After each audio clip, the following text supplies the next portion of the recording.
Aleluya. Padre, háblanos ahora en tu palabra. Te lo pedimos en el nombre y en la autoridad de Jesús de Nazaret. Amén. Amén. Aleluya. Gloria a Jesús. Aleluya. Bendito es el nombre del Señor. ¿Qué tal si le damos un aplauso de reconocimiento esta mañana a José, que nos está acompañando esta mañana?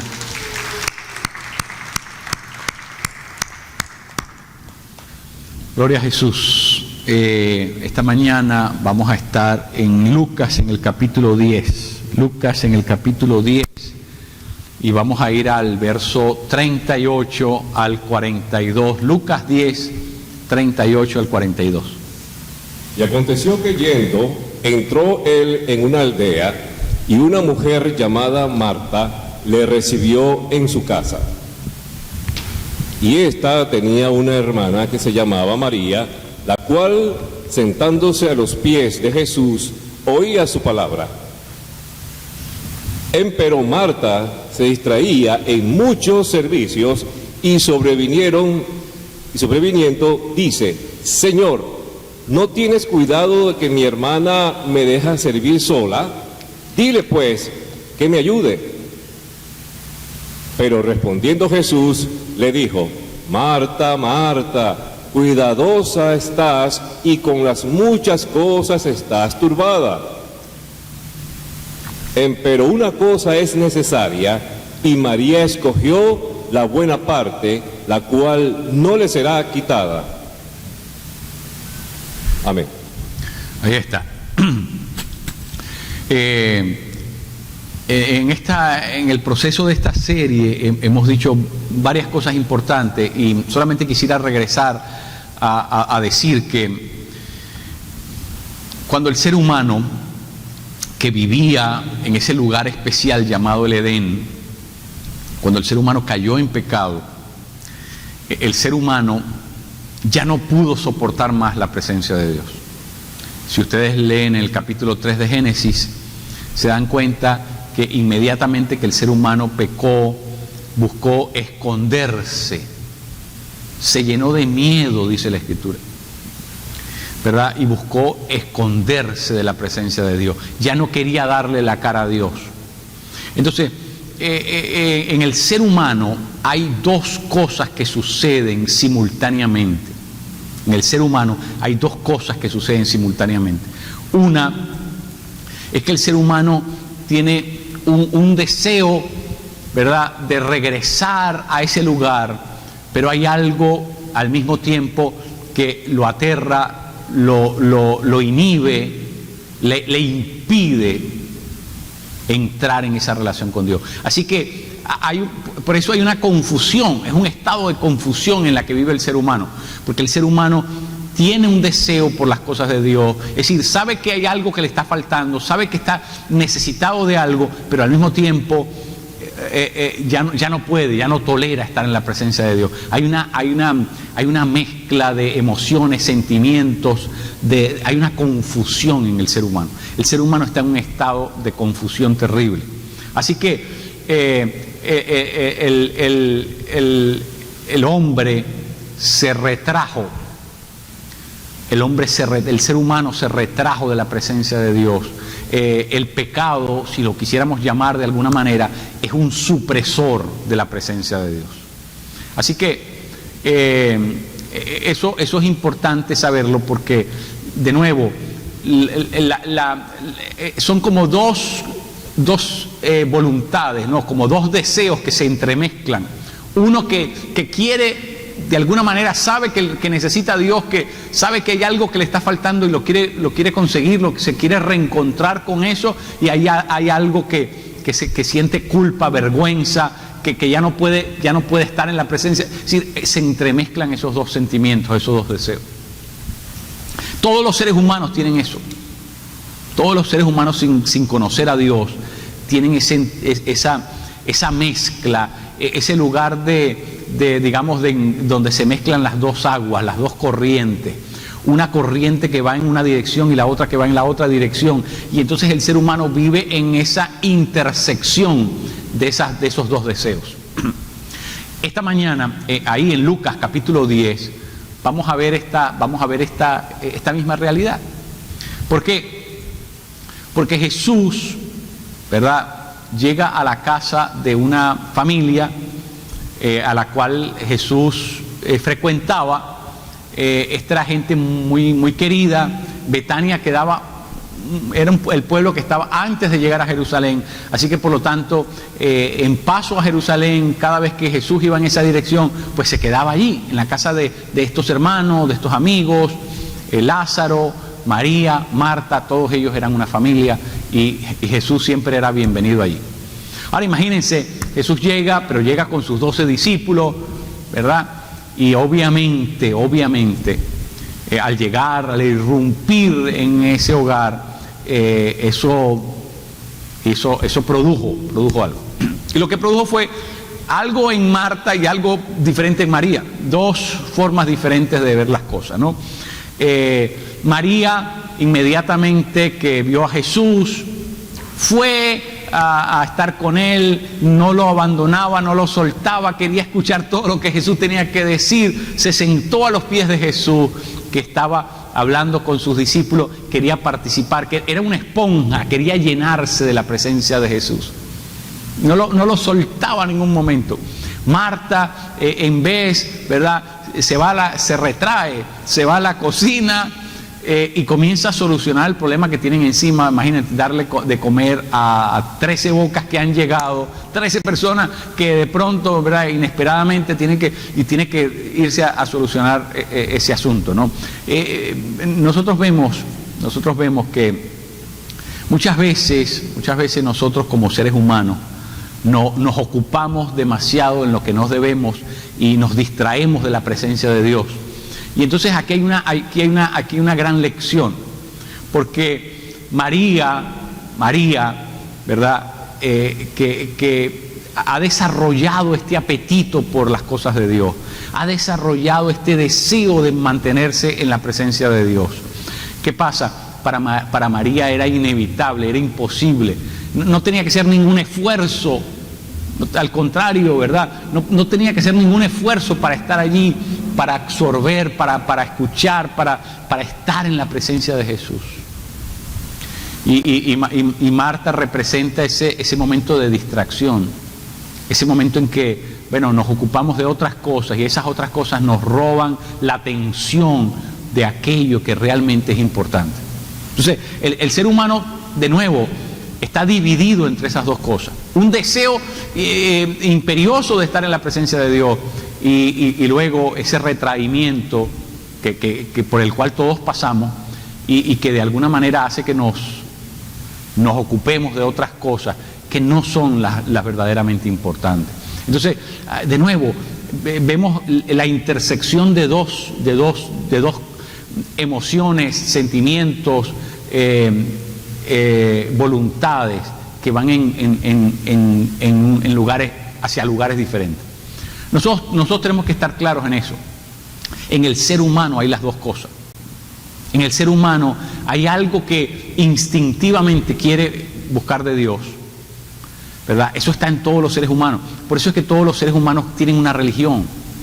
Por eso es que todos los seres humanos inventan algo, quieren adorar algo, porque hay algo en el ser humano que instintivamente, prístinamente está inclinado a adorar. Sabe que hay un ser supremo, hay algo que le dice, hay algo que le informa de eso, y el ser humano se vuelca y, bueno, en muchas ocasiones canaliza eso de manera equivocada y termina adorando lo que no tiene que adorar. Pero la historia de la humanidad es la historia del ser humano inclinado ante algo. Si usted examina, ¿verdad?, por cualquiera de las vías, por vía de la antropología, por vía de la historia, usted se da cuenta que el ser humano siempre vive inclinado ante algo. ¿Por qué el ser humano vive inclinado ante algo? Porque hay un deseo innato en el ser humano, pero al mismo tiempo hay algo que lo distrae de aquello que realmente... Entonces el ser humano vive entre esas dos aguas, ¿no?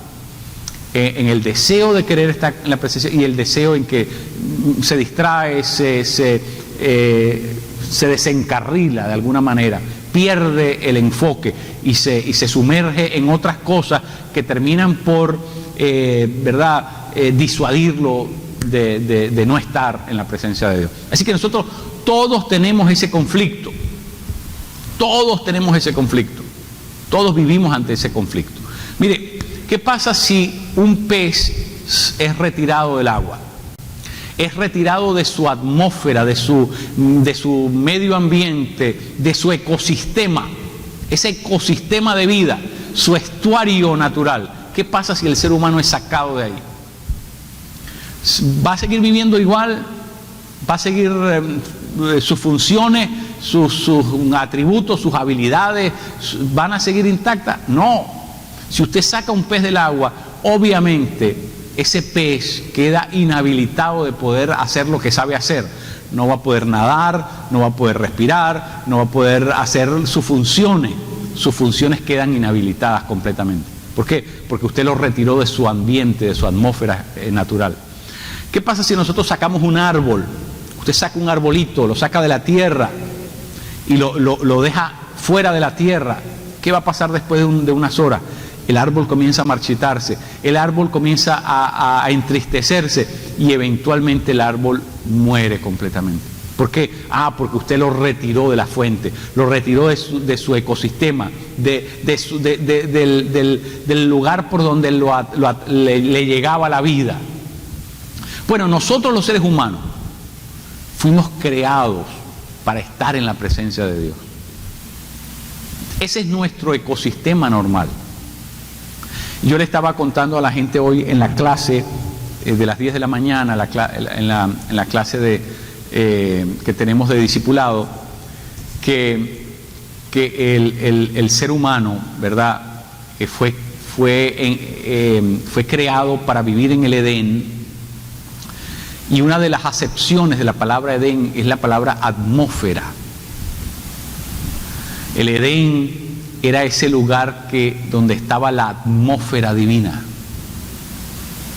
El Edén era un lugar especial, porque en ese lugar se intersectaban dos mundos, dos dimensiones. Era el lugar donde se enlazaban las dos dimensiones, se entroncaban en ese lugar. La dimensión de lo sobrenatural y la dimensión de lo natural. Las dos se intersectaban ahí, en el Edén. Por lo tanto, Dios entraba en el Edén y el ser humano podía entrar en la presencia de Dios sin ningún tipo de problema. ¿Por qué? Porque las dos dimensiones estaban superpuestas una a la otra. Había una comunicación, había un pasadizo, si pudiéramos decirlo, había un pasadizo, ¿verdad?, entre una y otra, y por lo tanto se comunicaban las dos dimensiones. El ser humano estaba en la presencia de Dios continuamente.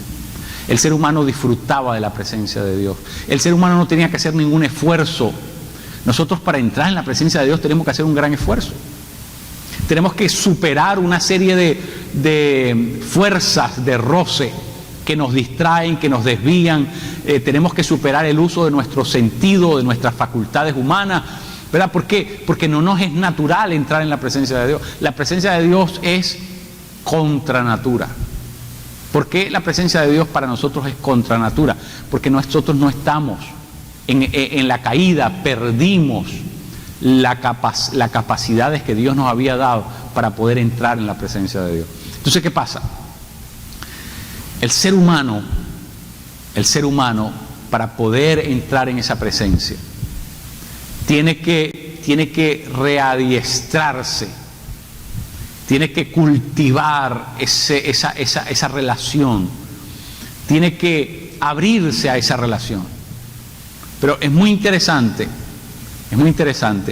porque nosotros los seres humanos, como eso no nos sale natural y nos cuesta un poquito, ¿verdad?, superar esa fuerza, entonces muchas veces lo que hacemos es abandonarlo, porque decimos, no está pasando nada. Y ¿cómo se llama? Nos claudicamos demasiado rápido. Decimos, no, pero yo estoy orando y parece que nadie me oye, o Dios no está respondiendo a mis oraciones, o no siento nada, no. ¿Sabes por qué? Porque Dios no quiere que tú dependas de tus sentidos. Dios no quiere que nosotros dependamos de nuestro sentido. Dios quiere que nosotros entremos a esa dimensión, a donde Dios nos invita, a donde Dios nos llama, de la cual salimos, de la cual perdimos, que regresemos a la atmósfera a la cual Dios nos creó, que es su presencia. Pero el asunto es que nosotros tenemos que entender algo, y es que para eso tenemos que reeducarnos y tenemos que aprender a jugar de oído con el Espíritu Santo. Tenemos que permitir que el Espíritu Santo nos lleve en ese proceso, nos eduque de nuevo, para que nosotros nos hagamos familiares con la presencia de Dios. Mire, mucha gente se ha familiarizado con las cosas de la iglesia, pero no se ha familiarizado con la presencia de Dios. Es decir, mucha gente conoce la jerga evangélica, cómo hablan los evangélicos, se familiariza con eso, se familiariza con lo que los evangélicos cantan, se familiariza con la rutina, la liturgia, el orden del culto, lo que hacemos todos los domingos, y de alguna manera la persona se familiariza con lo que llamaríamos la subcultura cristiana. Pero todavía no se ha familiarizado con la presencia de Dios. La presencia de Dios es otra cosa. La presencia de Dios es cuando nosotros aprendemos a atravesar ese pasadizo y regresar a la atmósfera para la cual fuimos creados. Nosotros fuimos creados para vivir en la presencia de Dios. Nosotros fuimos creados para poder frecuentar ese sitio, para estar allí, para que eso sea lo natural. En este momento, para nosotros eso es lo sobrenatural, pero Dios nos creó para que eso fuese lo natural. Es decir, se han invertido las cosas, ¿verdad? Porque ahora lo natural para nosotros es esto, pero Dios nos creó para que eso que ahora es sobrenatural fuese lo natural para nosotros. Ahora, Dios quiere que nosotros regresemos a ese lugar. Dios quiere que nosotros aprendamos de nuevo. Y para que eso suceda, nosotros tenemos que desarrollar, tenemos que vencer esa fuerza de oposición. ¿Por qué? Porque nosotros, los seres humanos, sin la presencia de Dios, estamos incompletos. Estamos insatisfechos, ¿verdad? Estamos completamente incompletos, insatisfechos, estamos intranquilos, estamos en la búsqueda de algo continuamente. Mientras no estemos satisfechos, vamos a seguir buscando otra cosa, vamos a seguir buscando otra abertura, otra ranura, otra endija que nos permita entrar, mirar, comunicar con el otro lado. Entonces el ser humano vive en esa. Pero ¿sabes qué, mi querido? Y aquí es donde yo quiero llegar. Y es que nosotros tenemos un acceso a esa presencia. Si usted va al libro de Hebreos, la Escritura dice que nosotros tenemos entrada libre al trono de la gracia. Vengan confiadamente, dice la Escritura. Es decir, Jesucristo restauró la posibilidad de nosotros poder de nuevo entrar en la presencia de Dios. Nosotros entramos en la presencia de Dios no por una técnica o porque desarrollemos, ¿verdad? Algo como en las religiones orientales, ¿verdad? Que la persona desarrolla una habilidad a resistir el dolor o una habilidad a quedarse despierto, una habilidad. No se trata de desarrollar ninguna cosa extraña, rara. Se trata de creer por fe lo que la palabra dice. Y lo que la palabra dice es que nosotros en Cristo, nosotros hemos sido unidos a Cristo. Nosotros hemos sido traídos al cuerpo de Cristo. Nosotros hemos sido posicionados en Cristo. ¿Para qué? Para que nosotros podamos regresar a esa presencia. Pero aquí está la cosa. Nosotros no podemos regresar a esa presencia sin que se restaure en nosotros nuestro estatus. Porque esa presencia está reservada para aquellos que tienen un estatus. Y el estatus que nos califica para entrar de vuelta en esa presencia es el estatus de ser hijos de Él. Solamente los que son hijos de Él pueden regresar a esa presencia, pueden disfrutar de esa cercanía, pueden disfrutar de esa relación. Y por lo tanto, nosotros hemos sido incorporados al cuerpo de Cristo, al cuerpo del Hijo, porque en el Hijo nosotros recobramos nuestro estatus original, el estatus para el cual Dios nos creó, el estatus para el cual Dios nos hizo a cada uno de nosotros. Así que, mi querido, la primera gran condición para entrar en esa relación con Dios es saber quiénes somos para Él. No se trata de una técnica, no se trata de poner la mente en blanco, de practicar meditación. Mire, mi querido, gracias a Dios que no tiene nada que ver con eso. Porque la vida cristiana no es una técnica. La vida cristiana es un acto de fe. Usted tiene que creer lo que la palabra dice que usted es. Porque si tú no sabes quién eres, tampoco vas a saber cuál es tu lugar. Hasta que tú no sepas quién eres, no vas a entender cuál es tu lugar.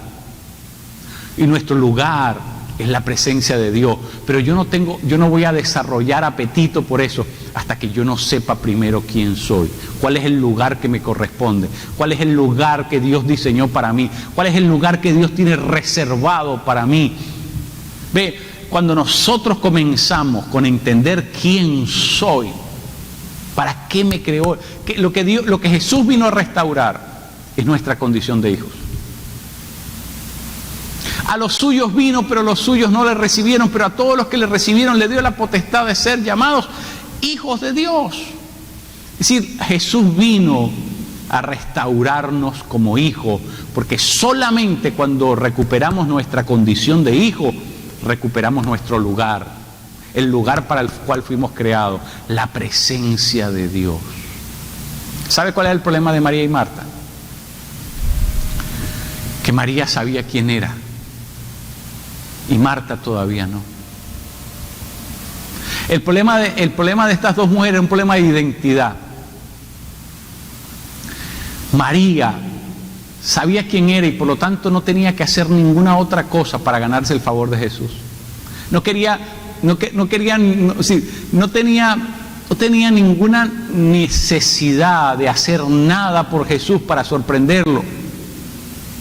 Su relación con Jesús no dependía de lo que María hacía o no hacía. En cambio, Marta estaba tratando de hacer algo por Jesús. Cuando nosotros no tenemos claro quiénes somos, perdemos la perspectiva de lo que nos toca hacer, porque es un asunto de identidad. Mire, ¿acaso Marta no sabía que Jesús tenía la capacidad de multiplicar los panes y los peces? ¿Acaso Marta no sabía eso? ¿Acaso Jesús no había hecho eso varias veces ya? Que multiplicaba los alimentos. Entonces, ¿por qué Marta estaba tan afanada en hacerle comida a Jesús y a sus discípulos? Si Jesús tenía la capacidad de poder resolver eso, si el problema era comida, Jesús la podía resolver en un momento. Muchas veces nosotros creemos que estamos haciendo algo por Dios y nos afanamos para hacer cosas por Dios, cuando lo único que Dios quiere que nosotros hagamos es que estemos ahí con Él, es que practiquemos su presencia, es que cultivemos esa intimidad, es que nos sentemos a sus pies. Y nosotros queremos resolverlo a lo humano, ¿no? Todos nuestros problemas los queremos resolver a lo humano, queremos entrar en acción. No, es que hay que hacer algo, hay que moverse, no nos podemos quedar así. Y entonces cuando nos entra el nerviosismo comenzamos a hacer algo. Y Dios lo que quiere es que nosotros aprendamos a quedarnos quietos en su presencia y sepamos que Él es Dios. Todo tu esfuerzo humano no puede resolver nada. Tu esfuerzo humano no puede resolver nada. Es necesario que tú entiendas lo que es lo importante. Mire lo que dice el texto: solamente hay una cosa necesaria. En algunas versiones dice solamente hay una cosa necesaria. Me gusta más la versión que dice solo hay una cosa importante. Creo que esa es la nueva versión internacional. Solamente hay una cosa importante. Cuando tú sabes quién eres, Cuando tú tienes identidad, vas a tener una claridad de lo que es importante y de lo que es secundario. La identidad, cuando se forma, cuando se fragua, cuando se completa eso en nosotros, nosotros tenemos una claridad de lo que es importante y de lo que puede esperar. Hay cosas que tienen que esperar, hay cosas que son secundarias, pero hay algo que es importante, que no lo podemos aplazar. Marta estaba todavía demasiado. ¿No es eso lo que le dice Jesús? Marta, Marta, estás demasiado afanada. Estás tratando de resolver las cosas con tus fuerzas, Marta. Estás dedicándote a lo que puede esperar. Hay cosas más importantes que eso. Mire, nadie puede ser un adorador sin tener prioridad. Si usted no tiene la claridad de saber qué es lo importante, no puede ser un adorador. Porque el adorador nunca adora en segundo lugar. Nunca la adoración se deja para el segundo puesto. Por lo tanto, si el adorador no tiene claridad de lo que es importante, está perdido. Está perdido, que hay cosas que solamente se hacen de primero. Yo les dije cuando comencé esta serie que las dos cosas que se hacen de primero es amar y adorar. No se puede amar en segundo lugar. No existe eso. No se puede adorar en segundo lugar. No existe eso. Lo importante es lo que se hace de primero. Lo otro puede esperar. Mire, Pedro, no sé si ustedes se recuerdan, Pedro, el día que venían a prender al Señor Jesucristo, estaban en el huerto de los olivos, en Getsemaní, ¿verdad? Y venían a una turba de gente, venía a prender a Jesús con palos en las manos y antorchas y toda la cuestión. Y dice la Escritura que cuando se le acercó para echarle mano a Jesús, Pedro sacó su espada y ¡fum!, se le fue encima a uno de los que venía con ellos, un joven llamado Malcón, que era uno de los que asistía al sumo sacerdote Caifás. Sacó la espada y le cortó la oreja. Y cuando Jesús vio aquello, recoge la oreja, hace el milagro de volverle a poner la oreja en el sitio, lo sana, pero se dirige a Pedro y le dice: Pedro,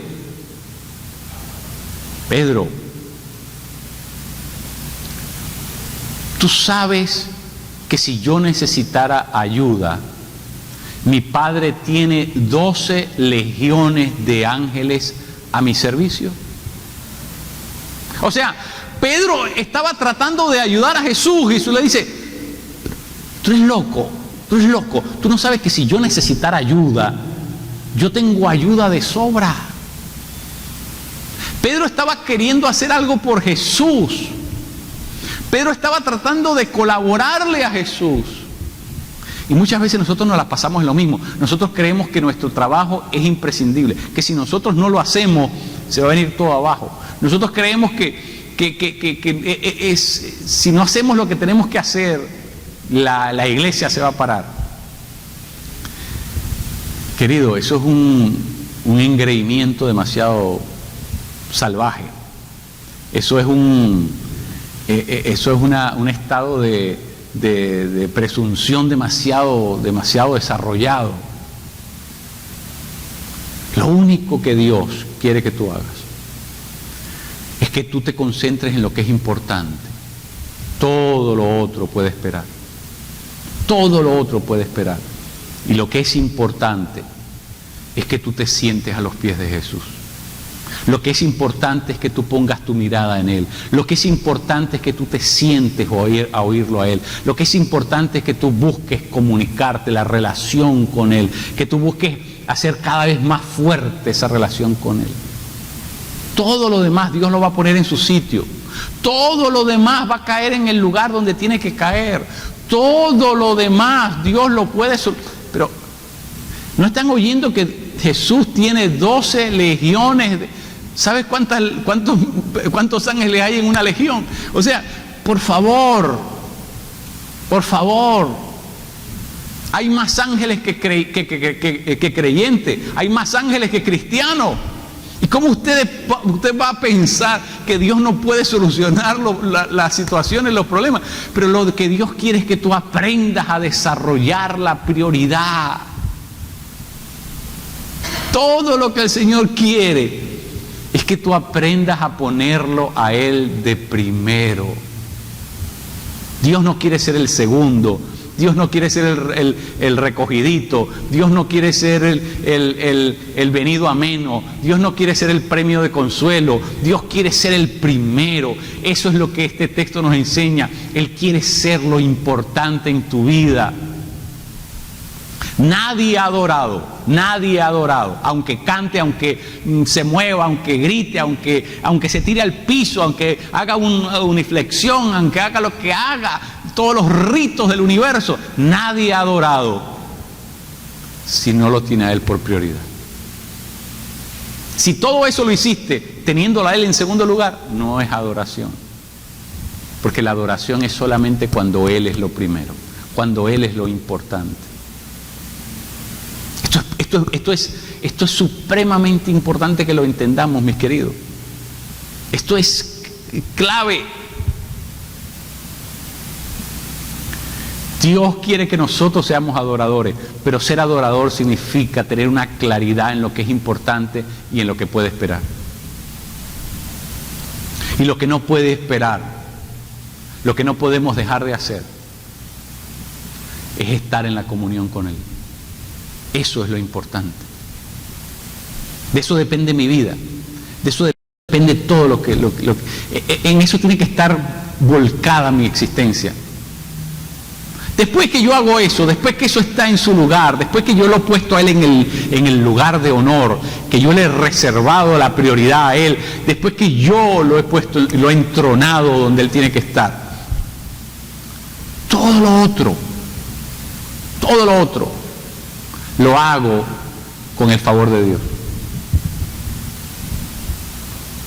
Pero cuando yo trato de invertir el orden y me trato de meter en la cocina antes de tiempo, entonces todo mi trabajo se vuelve engorroso, se complica, es una traba, tantas cortapisas, tantas situaciones, ¿verdad?, que me desaceleran, ¿por qué? Porque yo he invertido el orden.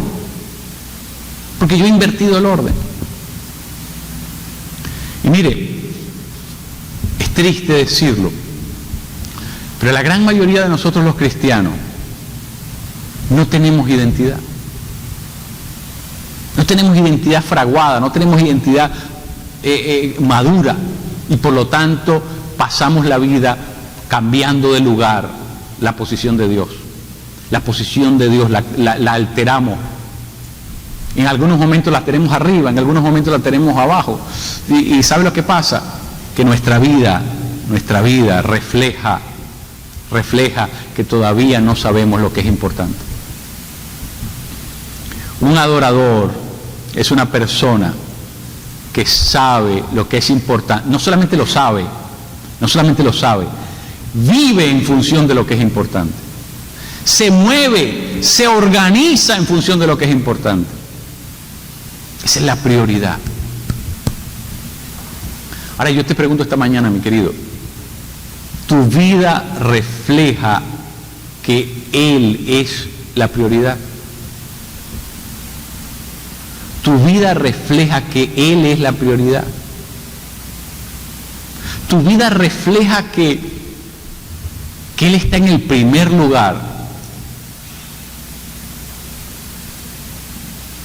Esa es la pregunta que tenemos que hacernos, porque si no, estamos jugando el rol de Marta y no el de María. Entonces, si eso no es así, entonces con quien tenemos que identificarnos es con Marta. Y Marta es la reprendida en esta relación. Marta es a la cual Jesús tiene que decirle: oh, enmienda, cambia, corrige. porque no lo estás haciendo bien. Mire, Jesús no está evitando caer pesado. Jesús, cuando tiene que decir la verdad, la dice, ¿verdad? A la mujer aquella que sorprendieron en adulterio le dijo: oye, no peques más, vete, pero no peques más. Es decir, Jesús no tiene ambajes, no tiene ningún tipo de problema en decirle a la gente dónde está el problema. Y Jesús le dice a Marta,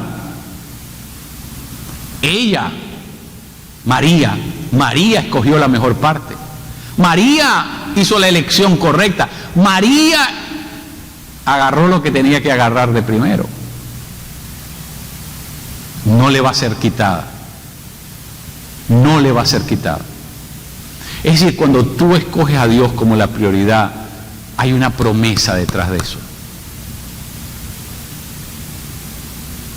No le va a ser arrebatada, no le va a ser quitada. En otras palabras, cuando tú haces la elección correcta, hay una consecuencia, hay una implicación, hay algo que en el mundo espiritual va a ir contigo, no te va a ser quitado. Entonces, esto es muy importante, porque nosotros podemos ser discípulos distraídos, discípulos con prioridades alteradas, discípulos con hiperkinéticos. ¿Qué significa eso? La persona intranquila. La persona intranquila. Siempre estamos tratando de buscar hacer algo por Dios, pero llega un momento que Dios te dice: para, no es eso lo que yo quiero. Yo lo que quiero es que tú pases tiempo conmigo. Yo lo que quiero es que tú te detengas.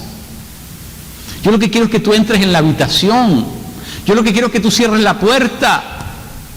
Yo lo que quiero es que tú me veas a los ojos. No, pero es que hay que trabajar por la gloria de Dios y la obra del Señor y avanzar el reino sobre la tierra. Eso no lo puede hacer nadie sino el Espíritu Santo.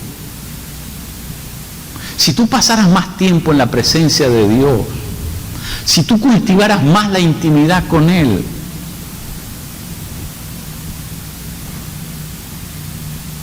tendrías una visión diferente de las cosas. No una visión según lo temporal, no una visión según los hombres, no una visión según la visión humana, la perspectiva humana. Cuando nosotros estamos en la presencia de Dios, comenzamos a ver las cosas en un orden diferente. Ya no como lo veíamos en lo natural. En lo natural las cosas se ven de una manera. En lo natural se ve todo horrible porque depende todo de mí, de lo que yo tengo que hacer, de lo que tengo que decir, de lo que tengo que trabajar, de lo que tengo que producir. Cuando usted ve todo en lo natural es horrible. Pero cuando usted pone a Dios donde Dios tiene que estar, usted tiene una visión de las cosas diferentes. Porque ahora ya no cuentas contigo, ya tú no eres el factor decisivo. Ahora Dios es el factor decisivo. Ahora Dios es el importante. Ahora Dios es el que va a usar sus recursos. Ahora Dios es el que va a actuar en favor tuyo. Y la Escritura dice: no te va a ser quitado. ¡Wow! Dios lo que quiere es que tú aprendas a cultivar esa amistad con Él, esa relación con Él, esa vida profunda, ese rapport que necesitamos cultivar con Él. En eso es que consiste. Eso es lo importante. Mire, yo siempre uso el ejemplo de las 24 horas del día, porque todos los días tienen 24 horas y todos los seres humanos tienen la misma cantidad de horas, segundos, minutos en un día. Nadie puede decir: no, es que tú eres un tipo privilegiado porque tú tienes 26 horas. No, todos tenemos la misma cantidad de horas, no importa si seamos ricos, multimillonarios, pobres o asalariados.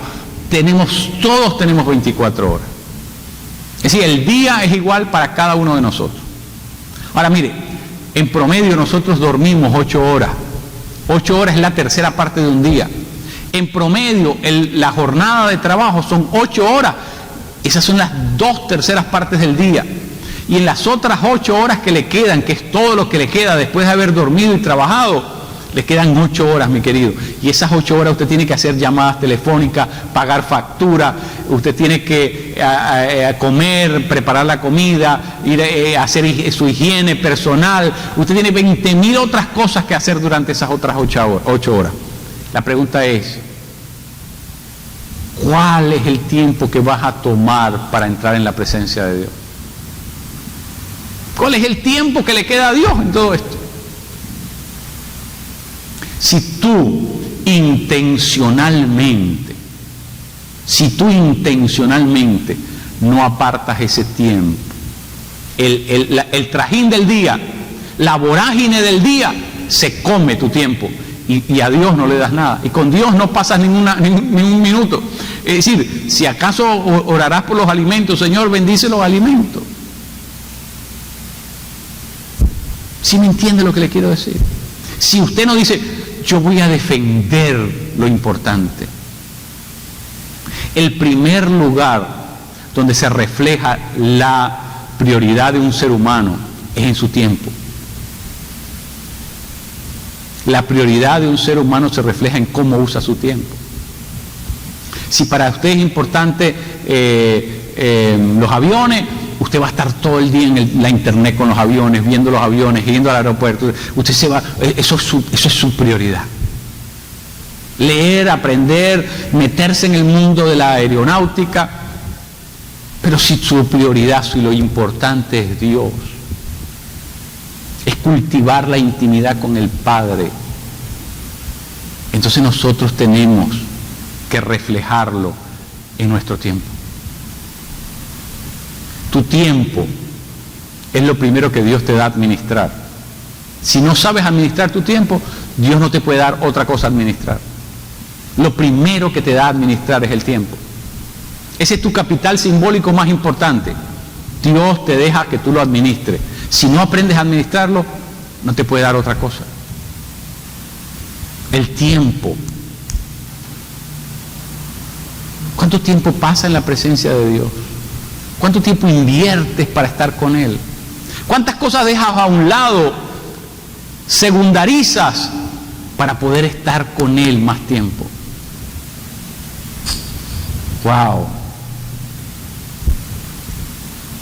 Yo sé que aquí vivimos en carrera, yo no quiero hacer sentir a nadie mal, yo sé que aquí todos vivimos en carrera porque todos tenemos que pagar los biles, tenemos que pagar las deudas, las facturas. Aquí vivimos, esta sociedad es una sociedad, ¿verdad?, frenética.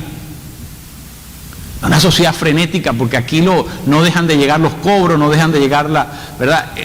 Yo sé que así funciona la cosa acá. Pero mi querido, todos los seres humanos tienen 24 horas. Y todos los seres humanos necesitan tener una prioridad. Y Dios, el Dios al que tú sirves, quiere ser esa prioridad. Él quiere ser lo importante en tu vida. Así que si tienes que dejar algo, tienes que dejar algo. Si tienes que dejar algo, pero no vas a dejar a la esposa, por favor. Sean drásticos. Ya algunos están pensando, ya voy a abandonar a mi esposa. No. ¿Verdad? Prioridad. La prioridad significa, tenemos que reorganizarnos. Tenemos que reorganizarnos. No deja a la suegra tirada tampoco. ¿Sí me entienden lo que quiero decir? Tenemos que reorganizarnos. Y tenemos que establecer lo que realmente es importante para nosotros. María la tenía clara. Yo no me voy a perder a Jesús por estar cocinando. Yo no me voy a perder esto. Yo quiero estar con Él, yo lo quiero adorar, yo lo quiero disfrutar, yo quiero estar donde Él está. Eso es importante, mi querido. Eso es importante. Y nosotros necesitamos regresar a lo que es importante. Mire, con esto termino. Hasta que tú no pongas en su lugar lo que es importante, todo lo demás lo tienes descuadrado. Oiga lo que le estoy diciendo. Hasta que usted no ponga en su lugar lo que es importante, todo lo otro lo tienes descuadrado.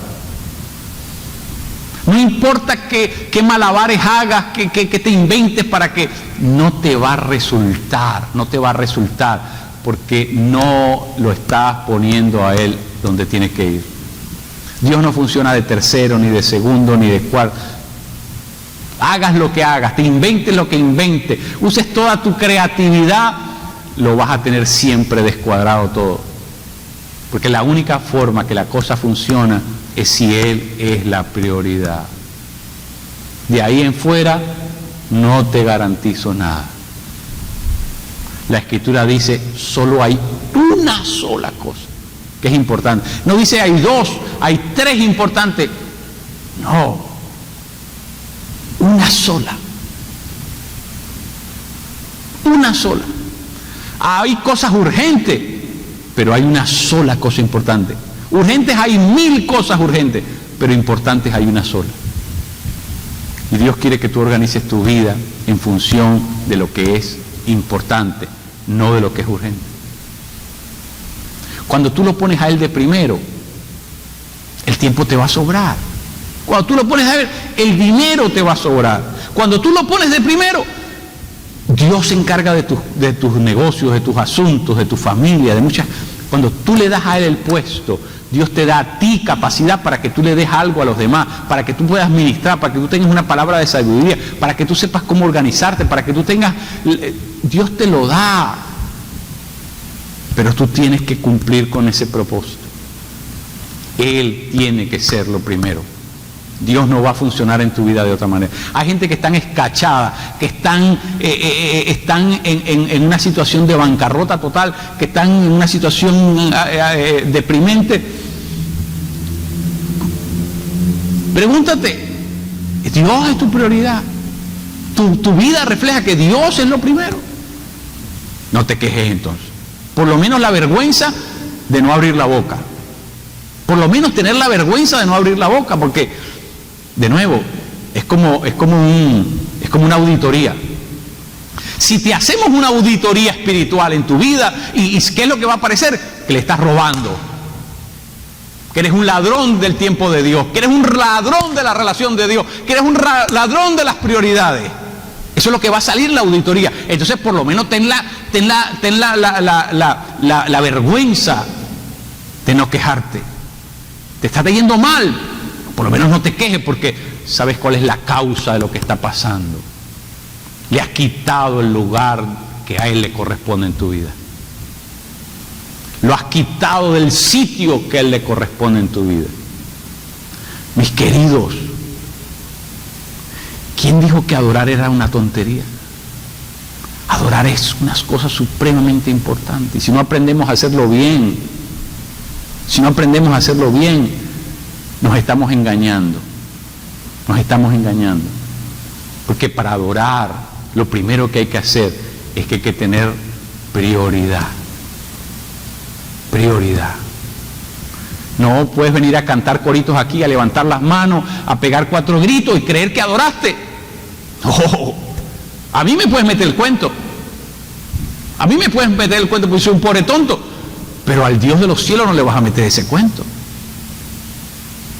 A mí me lo puedes meter porque yo ni siquiera veo, ni siquiera sé quién es, ni siquiera sé a quién le estoy hablando, pues. Imagínate, yo no sé ni con quién pierdo ni con quién gano. Yo no tengo la vista ni siquiera para mirar más allá de la primera fila. ¿Me entienden lo que le estoy diciendo?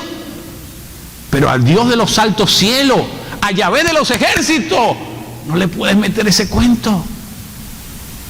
Porque Dios conoce hasta las intenciones de tu corazón. Pon tu vida en orden, es lo que te dice el Señor hoy. Pon tu vida en orden.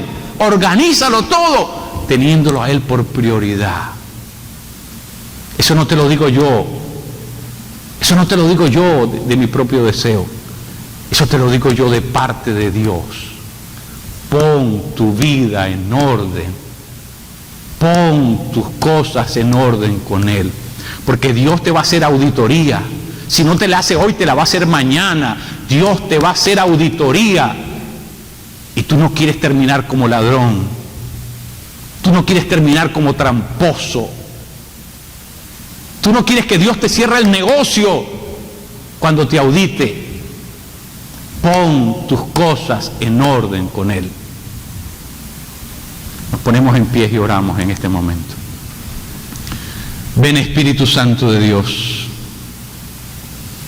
Ven Espíritu Santo de Dios. Ten misericordia de nosotros, papá. Apiádate, ten misericordia, papá. Porque cada uno de nosotros necesitamos hacer enmienda. Cada uno de nosotros, Padre. Perdónanos, límpianos, ayúdanos, Padre. Danos la fuerza de voluntad para determinar hacer lo que tenemos que hacer. Yo te pido en el nombre de Jesús Nazareno, Padre, que toda fuerza de oposición, toda malicia diabólica, toda fuerza de interferencia, Padre, toda atadura, todo yugo, ahora, Padre, en el nombre de Jesús, lo que nos ha impedido ponerte a ti por prioridad, ahora en el nombre de Jesús. Padre, ayúdanos, Señor, socórrenos. Clamamos a ti, Altísimo, socórrenos. No nos dejes vivir. No nos dejes vivir teniéndote a ti en el lugar incorrecto. Padre, te lo pido en el nombre maravilloso de tu Hijo, nuestro Señor. Amén. Amén.